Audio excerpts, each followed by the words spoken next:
Hello, Black Sheep. Hello, Chosen Ones. I'm Jenna. I'm your host of the Black Sheep Society podcast. Today's episode, we are going to discuss empath and narcissist paradigm, what that is, what type of relationship it is, and how to break the cycle and move forward so that you're able to heal. So, first of all, what is all that? What is an empath, first of all? An empath is a highly intuitive or highly sensitive person. They quite literally feel all of the energy that swirls around them. I am considered an empath. I use those abilities that I possess in order to help me navigate through personal readings for mediumship, psychic abilities, all of that kind of goes hand in hand with one another.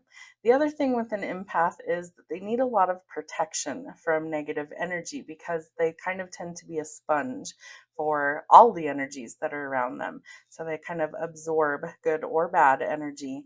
And then it can be really difficult for them to figure out what's their own energy versus other people's energy. So an empath is a highly sensitive individual who deeply understands and shares the feelings of others, while narcissists are characterized by an inflated sense of self importance, a lack of empathy, and a need for admiration. So they're quite different, but they are both created from the environments that they were technically raised in. So childhood triggers has a lot to do with kind of which path you tend to go down. So you might take two identical people and put them in similar environments, and one might end up becoming an empath, the other might end up becoming a narcissist. So they're very different ends of the same spectrum. So let's compare the two. Let's see if you know somebody who fits either one of these, or if you've dated or married somebody who fits one of these. So, empaths. Empaths are people who are highly attuned to the emotions and energy of others, often feeling what others are feeling intensely. So, being an empath myself, I can't go out in large crowds of people. It's usually really overwhelming, extremely draining, and I can only do it in short bursts, or I'm completely exhausted sometimes for days or weeks on end.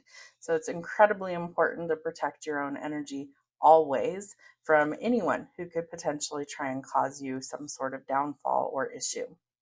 So, some characteristics of an empath are that they are highly emotionally sensitive, that they're deeply affected by the emotions of those around them. So, absorbing things that are not your own. As an empath, you have to absorb, and so that can be something that's a challenge for them early in life. The other thing is compassion and empathy, that they have a strong capacity for understanding and sharing the feelings of others.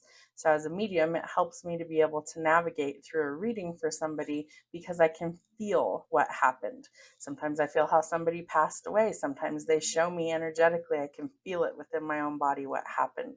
So, being able to feel those things can be quite overwhelming for people, especially if they don't know how to use that gift. Empaths are often highly intuitive individuals. They often have strong intuition and they can sense the emotions of others. So, as an example, sometimes I can tell someone's having a really bad day just because they entered the room. They haven't said a word, they haven't, done anything, and I already know because I can feel the energy has shifted or changed. Some of us are so in tune that we can tell through a text message or an email that something isn't quite right. And it's very difficult for us to not internalize those things because we do tend to feel it before anything has actually happened. And self sacrificing. They might prioritize the needs of others over their own. So that can be really detrimental to their health because instead of giving themselves what they need first and then giving everybody else what's left, they tend to do the opposite. They tend to be very self sacrificing, give 100% of their time, energy, and attention to everyone else at the detriment or expense of their self. And that's something that they have to learn to stop doing so that they can enable boundaries to be able to take good care of their own vibration, their own frequency, and their own energy. But it's something that they definitely struggle with. So empaths tend to feel quite drained, especially around large groups of people, negative energies. They might feel overwhelmed or drained by the emotions of others. Let's say, for an example, you went to somebody's funeral, right? It's very sad, very heavy energy. An empath, that might overthrow their own emotions because they're feeling everybody else's sadness and grief and all of those heavy emotions. So it can definitely tend to create some havoc for them in their own life. So they do have some potential challenges with being an empath. Burnout is the biggest one, and I can attest to that. They do tend to easily become emotionally exhausted. So their emotions are always like 0 to 100. And so it's hard to navigate your own emotions and find boundaries. And so burnout is something that a lot of them tend to deal with, especially early in life, because they're taking on all this energy and they don't really know how to process it or what to do with it. So, burnout is something that definitely needs to be addressed. It's something that can be difficult to recover from. So, prioritizing self love and self care is going to, in turn, help you to create boundaries and to be happier and healthier as a person. They also tend to have difficulties setting boundaries, that they might struggle to establish boundaries that are clear and to say no. Remember that no is a complete sentence. And sometimes we have to remind ourselves that we just can't take on anything else and that we need to say no to prioritize our own health mentally, physically, emotionally, and spiritually. So, how does this play into the narcissist? Well, they do tend to attract narcissists. Empaths are creatures of habit, and I feel like they also are people who tend to let the negative energy kind of suck the life out of them like an energy vampire. So there is a bit of an attraction to a narcissist. They are often drawn to them, and these people tend to exploit their empathy, right? Because a narcissist needs a supply, and an empath tends to give and give and give until there's nothing left. So it's a perfect combination for destruction and disaster. So, what is a narcissist? We know what an empath is. A narcissist is an individual with an exaggerated sense of self importance, a lack of empathy, and a need for excessive admiration. So they tend to have a grandiose sense of self. They have an inflated sense of their own importance and abilities. They might be dumb as a box of rocks, but they're going to think that they hung the moon and the stars. They're going to be somebody that might be very challenged, to be able to do just basic things in life, but they tend to think that, they're like a rocket scientist, things like that. Very inflated sense of ego. They also tend to lack empathy. They struggle to understand or to share the feelings of others. So, technically, they don't feel these things. They only tend to feel when they are draining your energy. They only tend to feel when there's some sort of reaction or payoff for them. So, it can be a challenge to spot them initially, but once you start to see the signs, you start to realize exactly who and what they are. So hopefully you're able to make changes to get away from them. Narcissists also need attention. They need it. They thrive on it. That's something that they need in order to survive. That's their payoff, their drug of choice, shall we say. They need that in order to actually feel like they've made it. So they're very manipulative people. They might use manipulative tactics in order to get exactly what they want.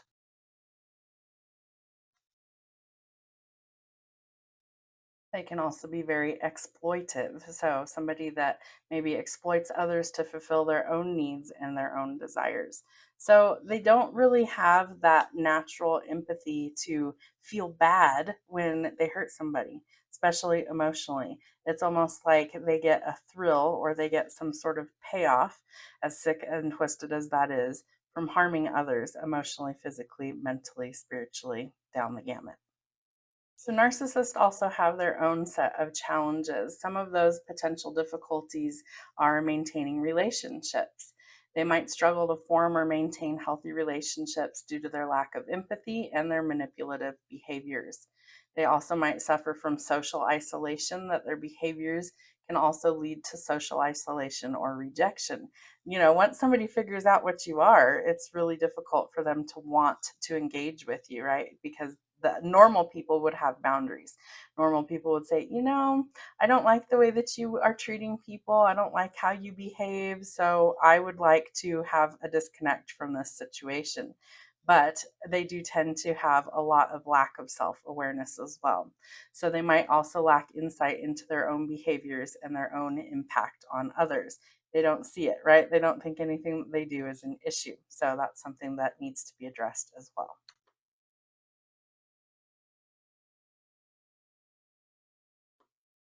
So, empaths and narcissists in a relationship, there is this attraction. Empath and narcissist can be drawn to each other due to the empath's desire to help and this need for admiration and attention. So, what is this dynamic between the two? The relationship can be highly imbalanced, and it usually is. There's usually lots of issues, with the empath often feeling drained and the narcissist taking advantage of their vulnerability. Think of an empath as like a squishy little gummy bear, right? And the narcissist is like the energy vampire.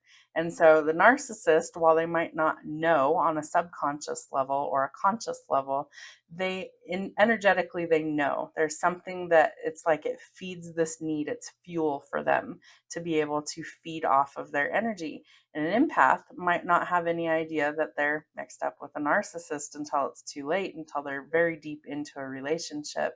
There's lots of cycles that tend to repeat, and so we have to recognize these things in order to actually break the cycle or heal from them. So there's lots of potential for abuse. And at the end of this podcast, I will list some resources. So if you find yourself in this situation, hopefully you have a way out. But there is potential for abuse here. So narcissistic behaviors can be emotionally damaging and manipulative and potentially leading to a toxic relationship. And sometimes we see that as domestic violence as well.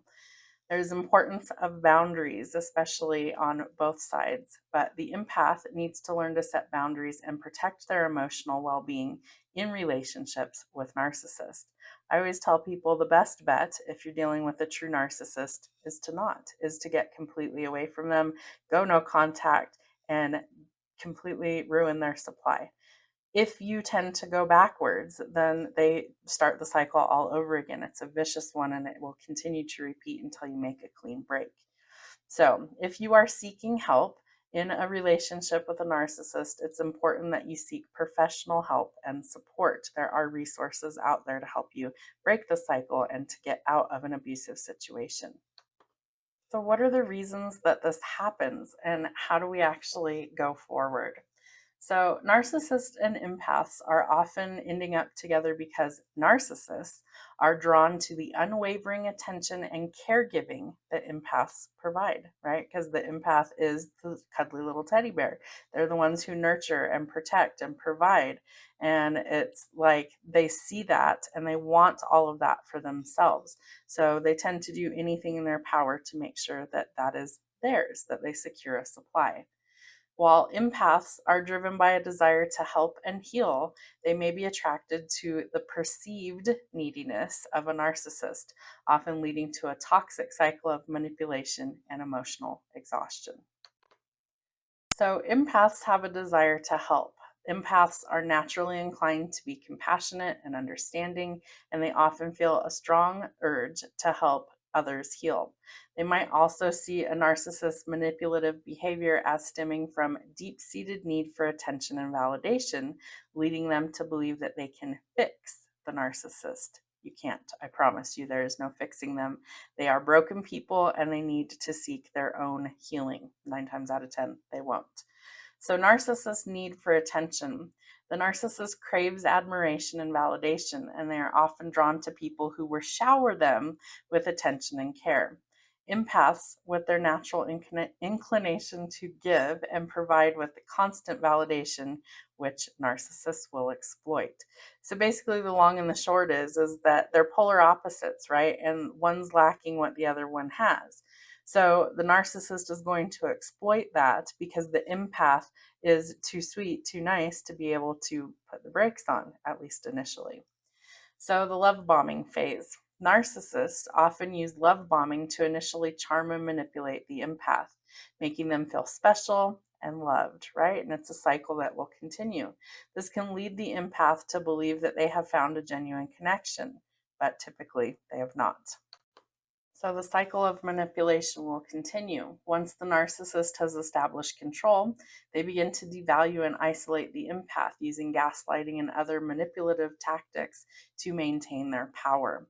The empath, often struggling to understand why their partner is acting this way, may try to meet the narcissist's needs even further, reinforcing the cycle of manipulation. The emotional exhaustion for empaths is great. The constant emotional roller coaster of a relationship with a narcissist can take a heavy toll on the empath, leading to an emotional exhaustion, anxiety, and even depression. Most empaths that I've met tend to suffer with something, some sort of mental health issue, anxiety, depression, agoraphobia comes to mind, like they don't want to leave the house, things like that, because the covert narcissist manipulates so greatly that they feel lost without them, but they also hate being in that situation and don't really know how to leave. So it's a vicious cycle that takes sometimes years to actually undo or get out of. So, how do we recognize the pattern? That's a crucial step. It's crucial for empaths to recognize the signs of narcissistic personality and to set healthy boundaries in relationships. It's critical for you to not be able to repeat the cycle over and over. So, seeking professional help can be beneficial in understanding and breaking free from these cycles of manipulation. The impact on empaths dealing with narcissists can be great. Narcissists can severely negatively impact empaths, leading to an emotional exhaustion, manipulation, and a cycle of abuse. As empaths, with their high capacity for empathy, often internalize, blame, and struggle to set boundaries against a narcissist's manipulative behavior. So they struggle because they're the nice guy, right? They want to do the right thing and they don't want to hurt anybody because they know what that actually feels like. So, manipulation and control of a narcissist has exploited empaths' natural inclination to help and to care for others, using them as a source of attention and validation. They may engage in gaslighting, triangulation, introducing third parties to create insecurity, and other manipulative tactics to maintain their control because they don't want to lose their supply. It leads to emotional exhaustion, and the constant emotional roller coaster and the narcissist's lack of empathy can lead to significant emotional and mental strain for the empath. Empaths may feel drained, overwhelmed, and experience lowered self esteem, right? Because they feel like they did something wrong. They're internalizing all of the conflict and chaos that's been brought on by third parties or the narcissist themselves, draining you, gaslighting you, manipulating you. And it's a cycle that continues until we break it. So, the cycle of abuse. Empaths often internalize the narcissist's negative behaviors, leading to a cycle of guilt and self blame. They also repeatedly try to fix the narcissist or appease their partner, which only reinforces the cycle.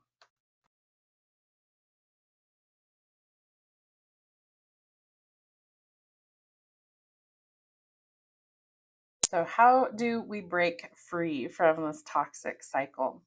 So, there could be some difficulty recognizing the toxicity of the relationship, and breaking free can be incredibly challenging for empaths because narcissists often resist the breakup and employ hovering tactics to pull the empath back into the relationship.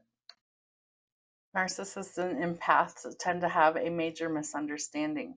Narcissists might frame empathy to gain control and manipulate empaths who mistakenly believe that they're genuinely understood and cared for. The empath doesn't have the ability to do that, or excuse me, the narcissist doesn't have the ability to do that. They don't actually understand how the other person feels. And more important, they don't care. They see them as an object, basically, that they can use for their own enjoyment or for their own needs to be fulfilled. Narcissists also tend to target empaths, whether they know that or not. So, empaths are often seen as an ideal target for a narcissist because of their own high emotional intelligence and tendency to prioritize other people's needs over their own. Trauma bonds can be another reason why you end up with a narcissist. So, in some cases, the relationship between an empath and a narcissist can develop into a trauma bond, where the empath becomes emotionally dependent on the narcissist, even in the face of abuse. And that one's really difficult because when you are trauma bonded with somebody, it's incredibly difficult to break free from that cycle. Mentally, things are completely challenging for them to see it as a really negative situation. And sometimes, even if they see it as negative, they're unable to process how to get out, how to leave, or maybe they're dependent on them financially, things like that. So the narcissist is controlling the finances. Maybe the empath isn't working. Maybe there's, a lack of finances, a lack of means to leave. So there's lots of reasons why somebody is stuck in that vicious cycle. So it's critical that they set boundaries. So for empaths, it's critical to establish and maintain healthy boundaries to protect themselves from the narcissist manipulative behaviors. And they may need to seek some professional help. Therapy can be invaluable in helping empaths to understand the dynamics of the relationships and develop healthy coping mechanisms and to break free from the cycle of abuse. So let's discuss the stages of these relationships and maybe some red flags that hopefully you never run into. So, the relationship stages between an empath and a narcissist often follow a pattern of attraction, idealization, devaluation, and ultimately a cycle of emotional abuse and manipulation, with the narcissist seeking control and the empath struggling to understand and escape. So here's a breakdown of the stages based on some common observations and experiences. Attraction and idealization. So the narcissist charm. You'll hear most people who've been with a narcissist before say they were so great, right? They checked all the boxes, they were funny, they were intelligent. They're like a fucking chameleon. And they're somebody who has made a master in manipulating people to believe what they want them to see. So the narcissist's charm is often charismatic and charming. They initially appear as the perfect partner, drawing in empaths who are naturally drawn to helping and nurturing others. They seem perfect, right? So it's like there's no red flags initially. They seem perfect. They seem like they're everything you could ever want and then some. When in reality, they are a wolf in sheep's clothing. The empath's idealization are seeking connection and validation, and they might realize that the narcissist overlooking red flags, focusing on their perceived positive qualities. So the problem is that the narcissist is idolizing this person because they think they're perfect, right? They think they're princess charming, and they think that they're just this wonderful human being, when in reality they're being gaslit and they're being kind of pulled in, right? That like the net has been cast for them to capture this empath. And so it almost becomes a game of cat and mouse for the narcissist to really feed on and go after the empath. So they start to devalue and control.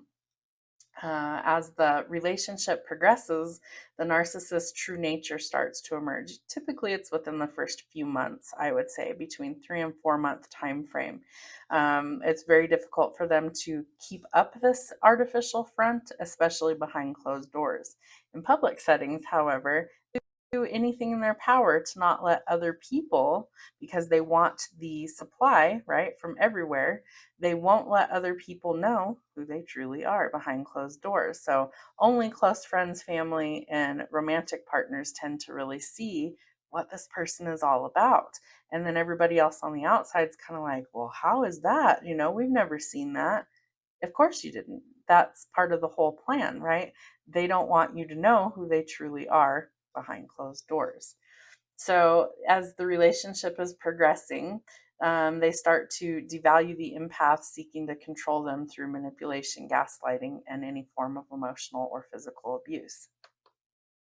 The empath's internal struggle with this is often internalizing blame, right? The empath is blaming themselves. I should have done something. Maybe I didn't do enough. And that's not the case at all. 9 times out of 10, it's truly that they feel like they did something wrong. And that's kind of the goal with the narcissist, is they're projecting so that you feel like it's all your fault, even if it's not. So they are trying to understand why their partner is acting this way, the empath, and may try to fix the situation, further enabling the narcissist's behavior, right? Oh, I can fix them. I can help them. Oh, they're going through something. I'll make it all better. You can't. It's something that they need to work on themselves, and they aren't able to self identify or self actualize the issue. The issue is them. So they need their stuff taken care of. So, the cycle of abuse is a lot of emotional manipulation. Narcissists use a variety of manipulative tactics, including gaslighting, emotional blackmail, and isolation to maintain the control over the empath. So, they're going to employ any sort of tactic they can to keep their supply.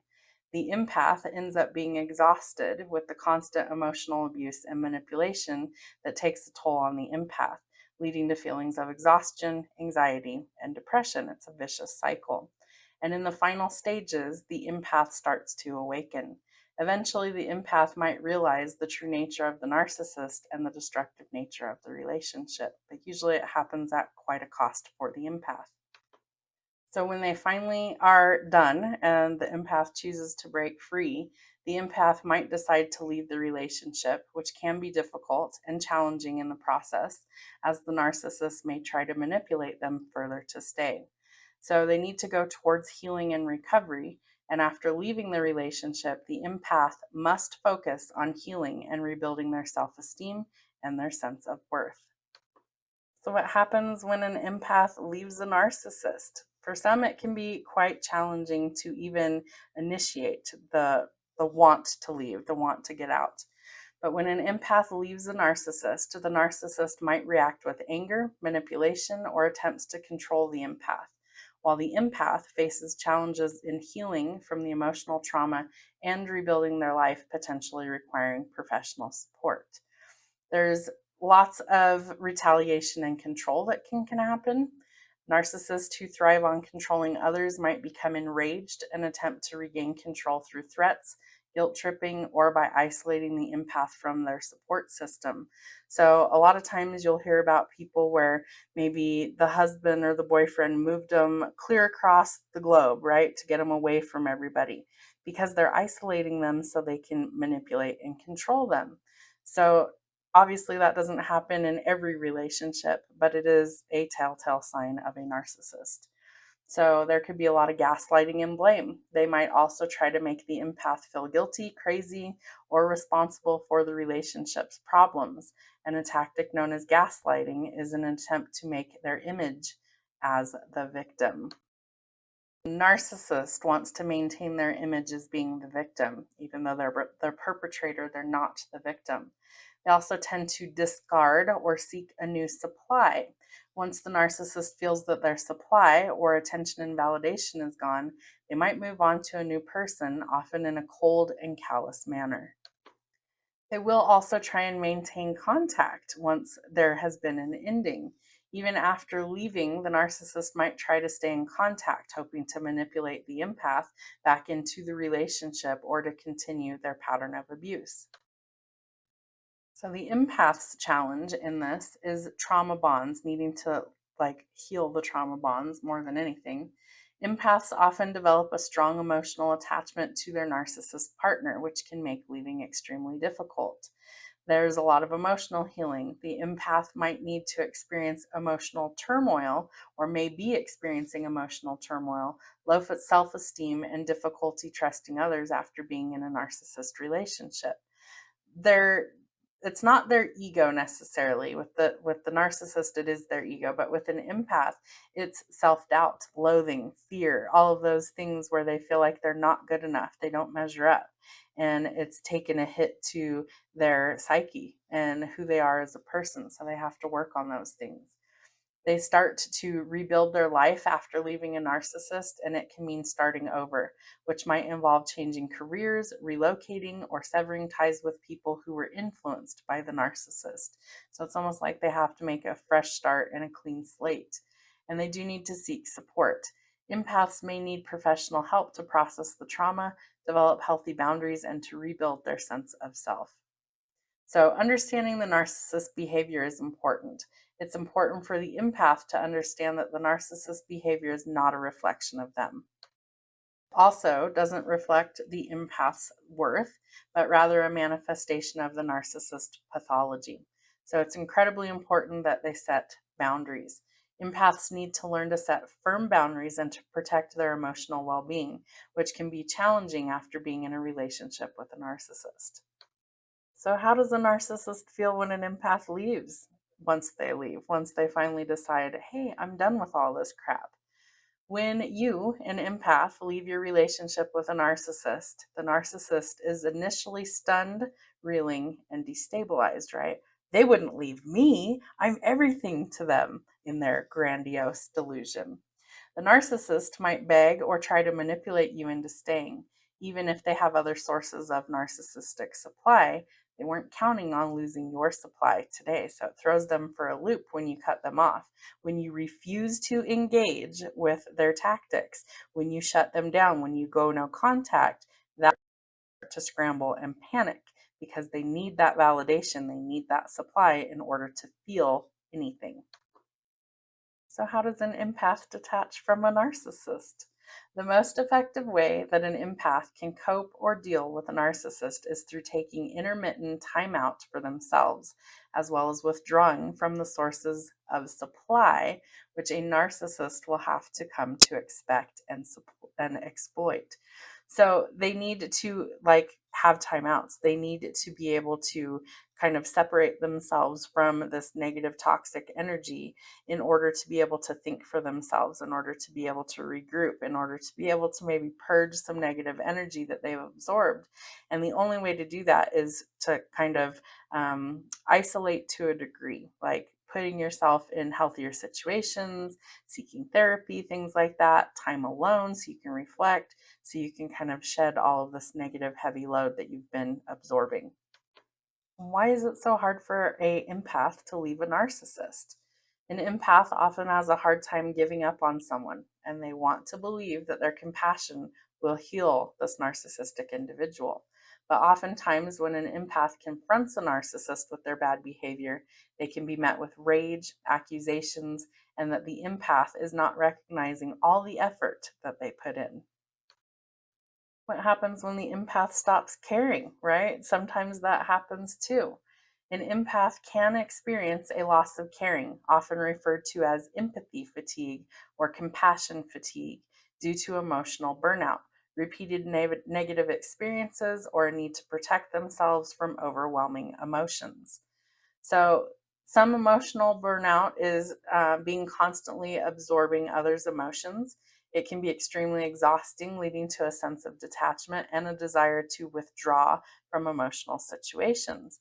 Empaths are feelers, right? They put their feelers out there, they feel all the things, all of the different ways. And if they are constantly bombarded with the heavy negative stuff, it leads to burnout for them. So they have to find boundaries in order to eliminate that, or it leads to a lot of health detriment later down the road.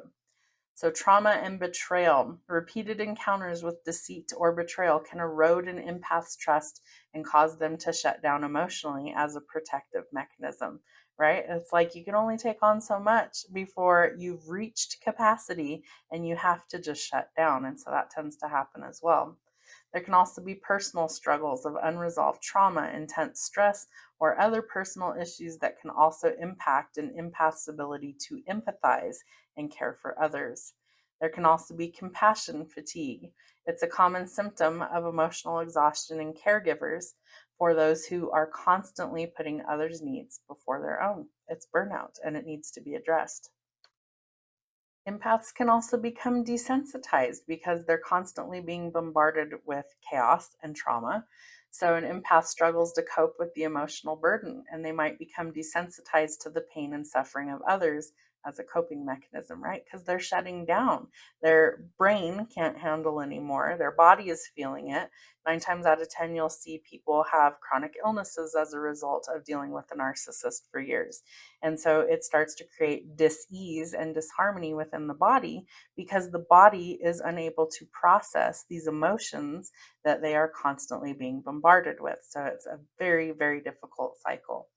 So they need to set some boundaries. Empaths need to learn to set healthy boundaries and to practice self-care to prevent emotional burnout and maintain their ability to care, because that's their superpower. It's what they're here to do.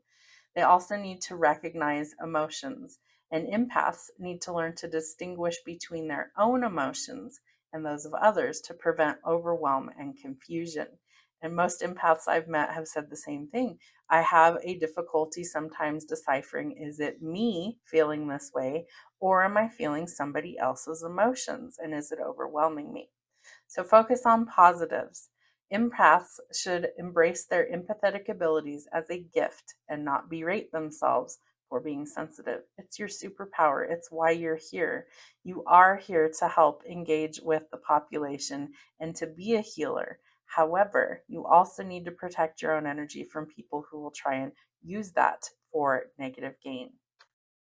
So how does a narcissist feel when you actually walk away? Well, they're first going to be having a lot of mixed feelings: hurt, disbelief, and a sense of loss.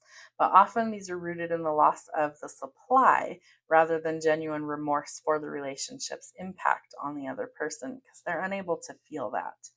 So they lose their supply. They're usually driven by a need for admiration and attention, and they often derive that from other people.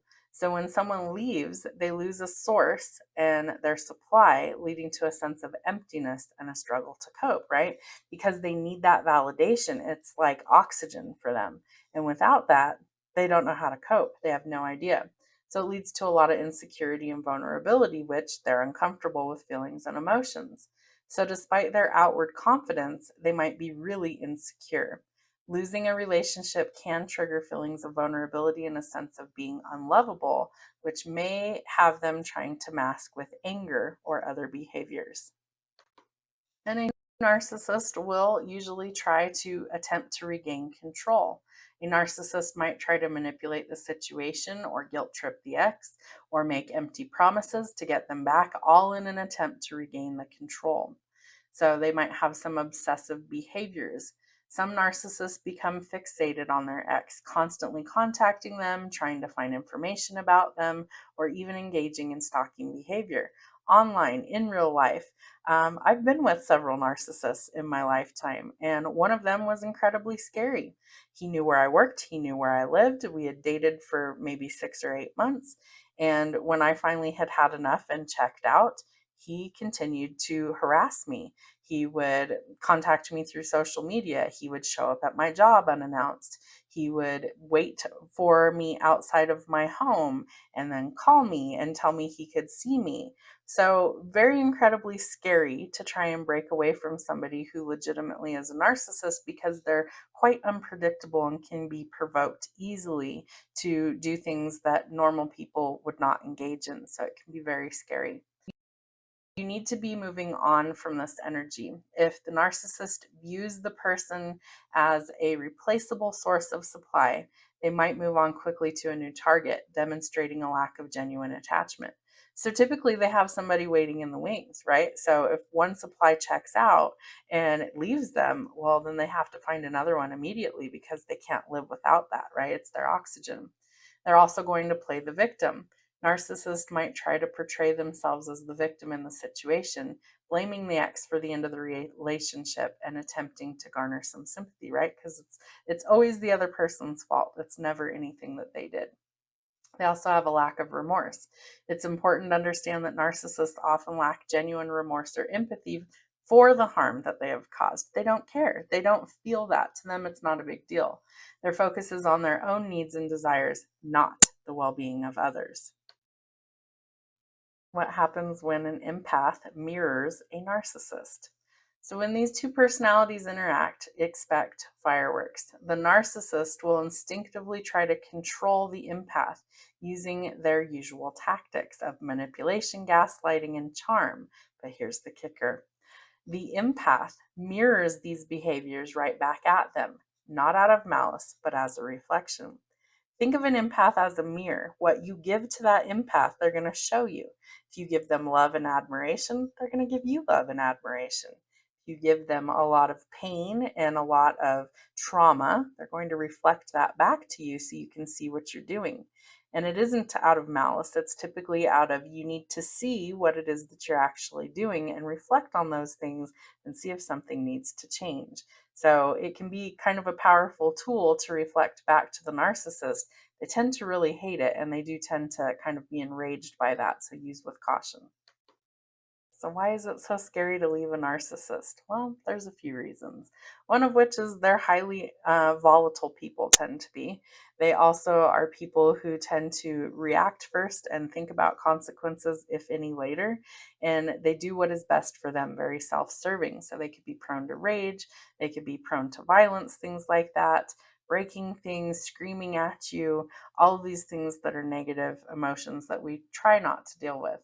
So, narcissist manipulation can leave the victim feeling used, anxious, guilty, and confused.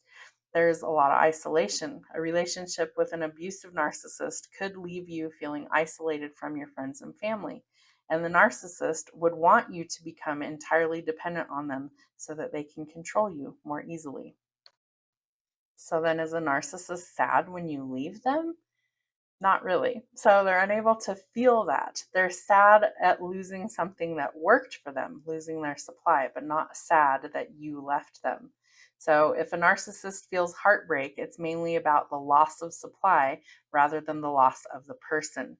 They're sad to lose something that worked for them, right? It was their fuel, it was their payoff, it was something that they gained something from, not because they're sad that something ended. So, what does a depressed narcissist look like? A depressed narcissist might appear as someone who craves constant validation, withdraws from relationships, deflects responsibility, is extremely sensitive to criticism, and experiences frequent mood swings, often masking their vulnerability with a facade of self importance. And a depressed narcissist might need constant validation. They may become even more reliant on external approval than usual, seeking reassurance and attention to compensate for their low mood. They could withdraw from relationships. They might pull away from others, avoiding vulnerable and emotional connection rather than seeking support. They're also going to deflect responsibility. They might blame others for their sadness or anger instead of taking ownership of their emotions, creating tension and misunderstanding. It also creates extreme sensitivity to criticism. So, even gentle feedback can trigger some strong reactions. They also, criticism can challenge the image that they strive to keep, right? Because in the outside world, everybody might think that they're perfect, but on the inside, they're really imploding. And so that can be a challenge for them to keep up that false image. So, frequent mood swings. Their emotions can fluctuate wildly, moving from periods of craving attention to periods of withdrawal and negativity, which can be confusing for others around them. They also might be having other depressive symptoms. So they might experience persistent low mood, emptiness, hopelessness, pessimism, irritability, loss of pleasure in activities, low energy, and difficulty concentrating. Their secret feelings are insecurity. So, despite their outward display of confidence, they might harbor secret feelings of insecurity, shame, and fear of failure. So, they tend to avoid failure. They might avoid situations where failure is possible, limiting their achievements and further reinforcing their fragile sense of self. It also triggers anger and rage. So, they might react with anger or rage when they feel criticized or rejected, further damaging their ego. They also tend to fake humility, so they might feign humility to hide their feelings or to project their sense of self importance.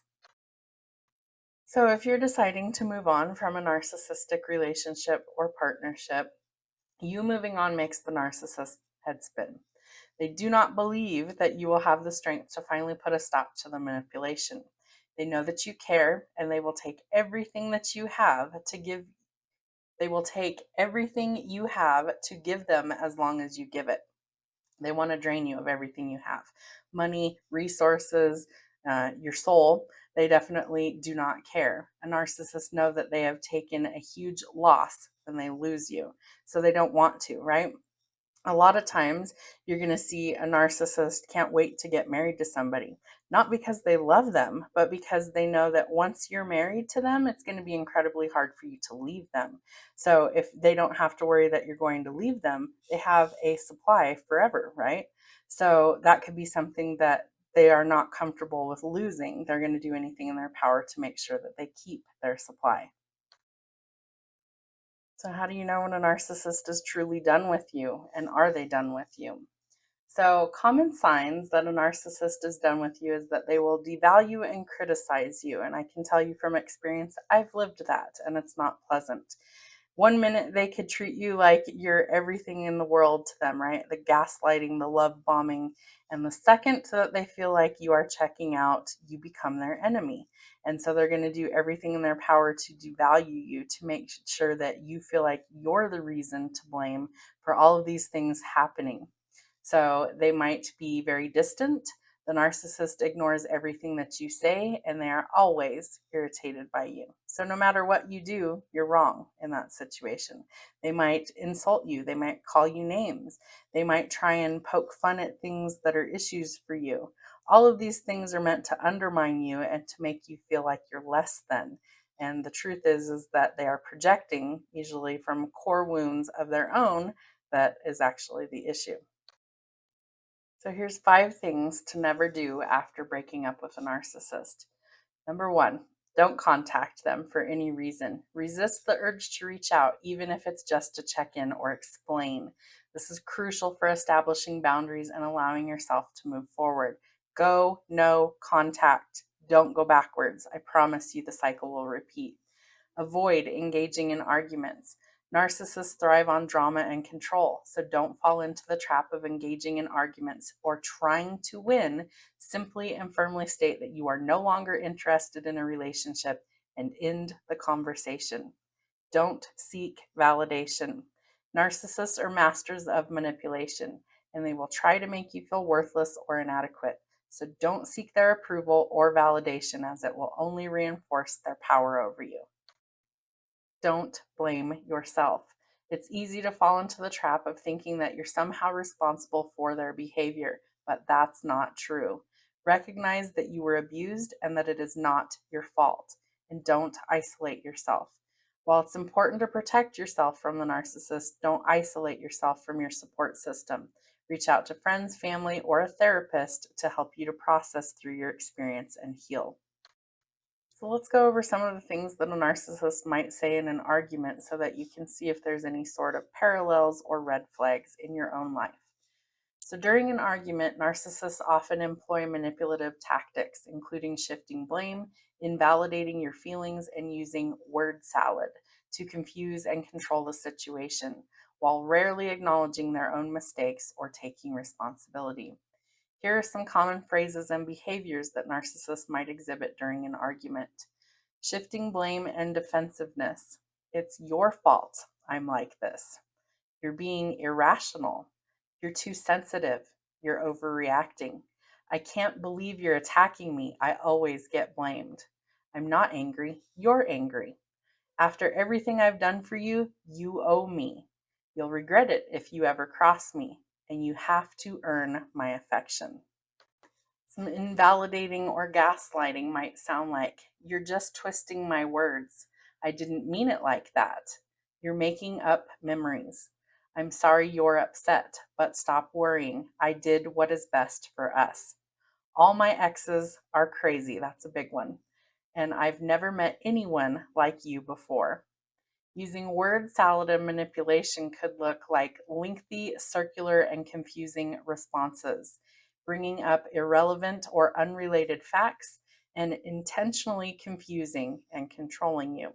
Some other tactics could be ridiculing your opinions or mocking your aspirations, bragging about their own success, insisting their perspective is superior, feigned empathy, overwhelming you with affection after an argument to reel you back in, and making promises that they have no intention of keeping.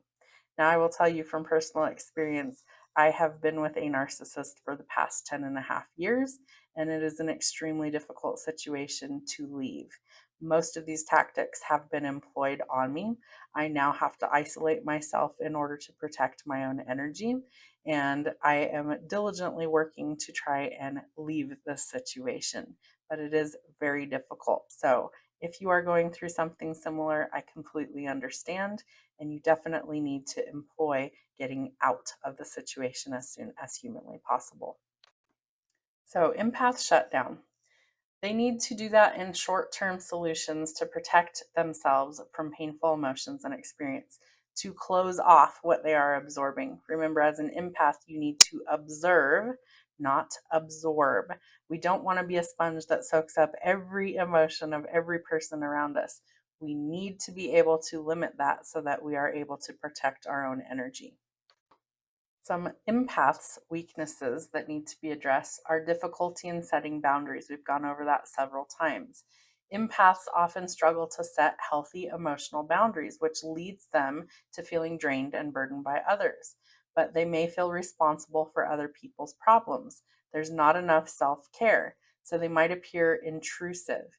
It may be taken advantage of by manipulating people. So the narcissist is going to do everything in their power to get what they want out of them. Whether that's good for them or bad, they don't care. They just want what they want when they want it. Does a narcissist apologize? And if so, how do they do that? What does that look like? So a narcissist might struggle to apologize sincerely. Emphasis on the sincerely. They can say sorry, but there's absolutely no actual remorse, regret, shame, or anything attached to how they behaved. It's just, oh, sorry, very flat. And if you are experiencing that, my condolences to you because it is awful. So, a narcissist could struggle to apologize sincerely, often using insincere or manipulative language to regain control or maintain their self image, rather than genuinely acknowledging any sort of wrongdoing, because it's never their fault, right? So here's a breakdown of how they might apologize. They will tend to shift blame. They might say, I'm sorry that you think I did something wrong, or I'm sorry, but maybe you're just too sensitive, effectively making the other person responsible for their own feelings. They could also make conditional apologies, phrases like, I'm sorry if something I said offended you, or I'm sorry if your feelings were hurt, suggesting that they're only sorry if the other person is upset, not because of their actions. Huge red flag. Pay attention to those. Minimizing or rationalizing their behavior. They might claim that their actions were harmless or done for a good reason, or they might use, I probably shouldn't have done that to avoid taking full responsibility. Using things like, I regret instead of I'm sorry. I regret that you felt upset, or I regret that mistakes were made are empty apologies that don't take accountability. They might also dismiss your emotions. They might tell you things like, you're taking it all wrong, or you're overreacting to avoid acknowledging the validity of your feelings. Your feelings are valid. Make empty promises. They might promise to change, but these promises are often not followed through with. They could also be using, I've already or I've apologized for that a dozen times. These statements imply that the case is closed and that they don't need to apologize again. Adding but to their apology. For example, I'm sorry, but you made me do it, avoids taking responsibility for the conflict, and using a dismissive tone. Their apology might lack genuine remorse or empathy, sounding more like an obligation than a heartfelt regret of expression. So, what happens when the empath is finally happy? What happens when the narcissist sees that the empath is moving forward without them and that they are starting to thrive? So, what happens when a narcissist sees you happy? People with narcissism tend to not like seeing other people happy. When they see you happy, the best thing that you can do is to stay firm on your boundaries, focus on the present and what makes you happy, and avoid getting into arguments. They might try to hurt you to disrupt your peace and justify their actions. So I've seen this as well in my own life. Things are going great, you're doing well, you're excited about life again, you're starting to kind of move forward, and they can't stand it. They will ruin holidays, they will ruin birthdays, anniversaries, special events, because they're not the center of attention. So, prime example in my own life, Many times over the holidays, it turned into screaming matches or arguments over stupid, petty things because they weren't the center of attention. They cannot thrive without constant validation and attention. So, in my house currently, I don't celebrate most anything anymore because I would rather miss out on a holiday than to deal with all of the conflict and chaos that comes with living with a narcissist that ruins everything.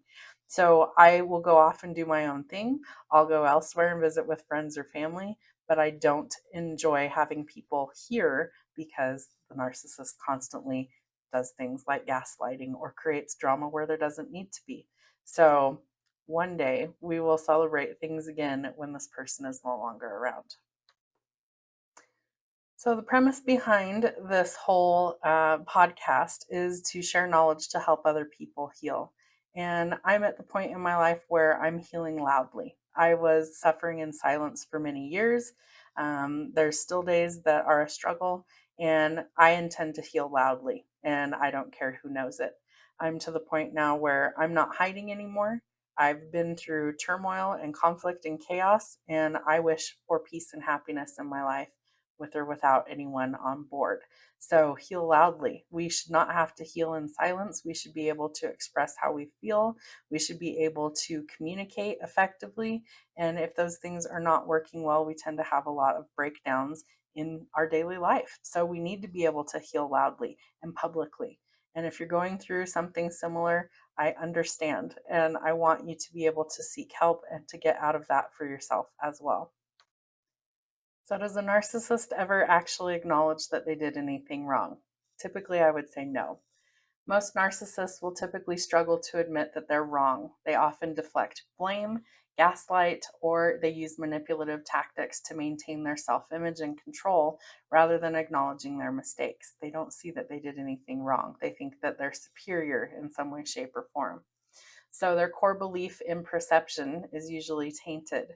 The narcissist individual often holds a strong belief in their own superiority and perfection, making it difficult for them to accept that they might be wrong or have made a mistake. Their ego is very fragile and needs protection, and admitting fault can even be seen as a threat to their fragile sense of self and can lead to a crisis of the ego, right? Because their fragile little ego can't take the truth that they might have done something wrong that they need to atone for. So they tend to deflect or manipulate instead of taking responsibility. They use various tactics to avoid accountability, such as denying their actions, gaslighting others, or projecting their own faults onto others. They need control and they need supply. So they seek to maintain control and manipulate situations to their advantage while not admitting that they were wrong and undermining their power and their sense of control. So let's go over 5 main habits of a narcissist and what you can do. So, 5 key habits that are often associated with narcissism include a strong sense of self importance, a need for admiration, a lack of empathy, entitlement, and manipulative behavior. There is this sense of self importance that they have this exaggerated view of their own abilities, talents, and importance, believing that they are somehow superior to others. They're not. Need for admiration. They crave constant attention and validation from others, seeking praise and recognition for their perceived achievements. They also lack empathy and they struggle to understand or share the feelings of others, often dismissing or invalidating their experiences. And they have entitlement. They believe that they are deserving of special treatment and have unrealistic expectations of others, often taking advantage of them. And they also manipulate. They may use tactics like gaslighting or emotional control to regain control. So, does an empath need protection from narcissists? The short answer is yes, they need protection. In conclusion, psychic protection is crucial for empaths as it provides a powerful tool to shield themselves from external influences, managing sensory overload, and to regain a sense of control and empowerment. So, healers or empaths tend to need to be with protectors. They need somebody who can kind of help throw up that energetic action in narcissist. So, childhood neglect or abuse can affect your levels as an adult. A portion of empaths have experienced early trauma such as emotional or physical abuse, or they were raised by alcoholics, depressed, or narcissistic parents. So, again, it's two sides of the same spectrum. Some of the people who go through things like that become an empath, and some become a narcissist. And it really is completely different for each individual on how their brain is wired and rewired during all of these traumatic events to create either an empath or a narcissist. What boundaries should empath have in life? You need to identify your own needs. Empathetic people can especially benefit from boundaries that put limits around the amount of time and energy that we give to others. And that's something that can be quite a challenge, but it's so necessary. Without these limits, we often find that our needs are met last or not at all. So it's time to take the time to think about your needs first. So, can the empath be healed? Yes, they can. If you're an empath, an understanding therapist who specializes in working with empaths can help. These therapists are also knowledgeable about working with highly sensitive people, HSPs, and being in therapy can help you to process your feelings and to understand your empathetic abilities better. So, how can an empath shield themselves from all of this negative energy? So, visualizations are a great technique. You can envision things. One of my favorite is like a giant pink bubble of bubble gum, and you put yourself inside the pink bubble, and nothing can touch you while you're inside that pink bubble. You're safe in there, the energy is good in there, and anything that comes towards you, it's deflected back off. So they can't hurt you once you put yourself in that bubble of protection. So visualizing is a really great way to shield yourself. Try imagining a shield around you that deflects or absorbs other people's emotions. You could visualize it as a mental armor or a colored bubble filled with light, whatever makes you feel most protected and in control. But you've got to start practicing these things so that you're able to deflect or keep yourself energetically protected. So, how is a narcissist created, right? They tend to develop or they are predispositioned early in childhood through experiences and psychological factors rather than a single event. Where an empath, I feel like it's more of, tends to be like a single event can trigger being an empath. A narcissist, I feel like it's more of a repeated occurrence than a single event, but it can be both. So, genetics definitely play a factor. Some researchers believe that a genetic predisposition might play a role in the development of narcissistic personality disorder, suggesting that certain individuals might be more vulnerable to developing these traits. There can also be early childhood experiences such as trauma or abuse. Experiencing trauma or abuse during childhood can significantly impact a person's development and might contribute to the development of narcissistic traits. Parenting styles play a factor. So, overvaluation or neglect. Parents who consistently overvalue their child or neglect their needs might contribute to the development of a sense of entitlement and a lack of empathy. Excessive praise or criticism. Unrealistic praise or constant criticism can also lead to a fragile self esteem and a need for external validation. And parent modeling.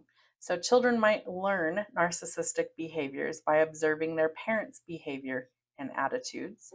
And there is a lot of fragile self esteem. Individuals with NPD often have a fragile sense of self esteem and might need constant external validation to feel good about themselves.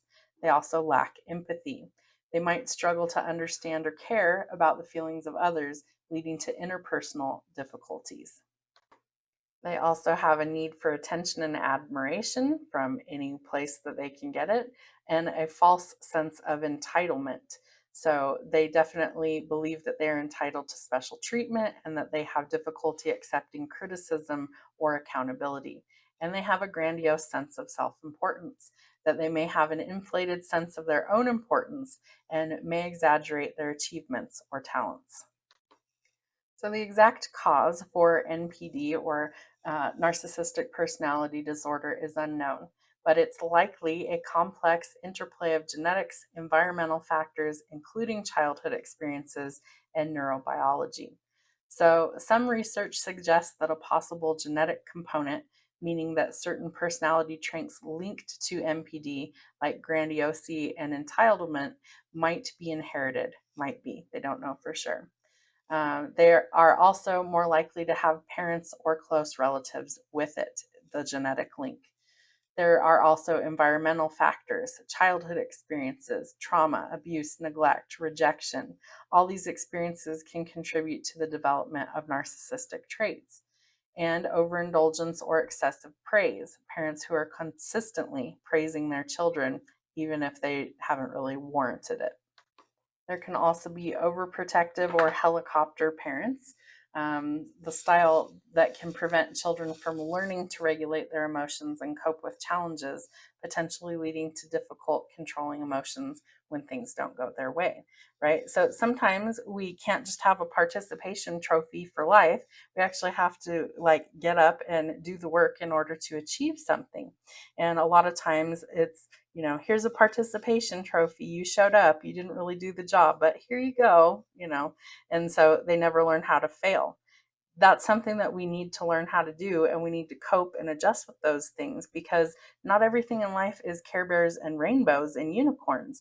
Life can be challenging, so we need to learn early on how to deal with setbacks and disappointment, rejections, so that we can learn to make adjustments and go in a different direction, instead of inflating our ego and feeding that delusion, thinking that we are the greatest thing since sliced bread, because 9 times out of 10 it's a learning experience and we need to learn something from it. So it's incredibly important that you identify what you're dealing with first and foremost. And if you feel ill equipped to do that, seek professional help, guidance, or assistance. But it's time to break the cycle of the narcissistic abuse. Involves in acknowledging the trauma, seeking support, setting boundaries, and prioritizing self care to heal and to rebuild a healthy life free from the abuse. And yes, healing is possible. So acknowledge and understand it. Acknowledge the abuse, recognize the signs, identify the behaviors that constitute narcissistic abuse, such as gaslighting, manipulation, emotional blackmail, and constant criticism.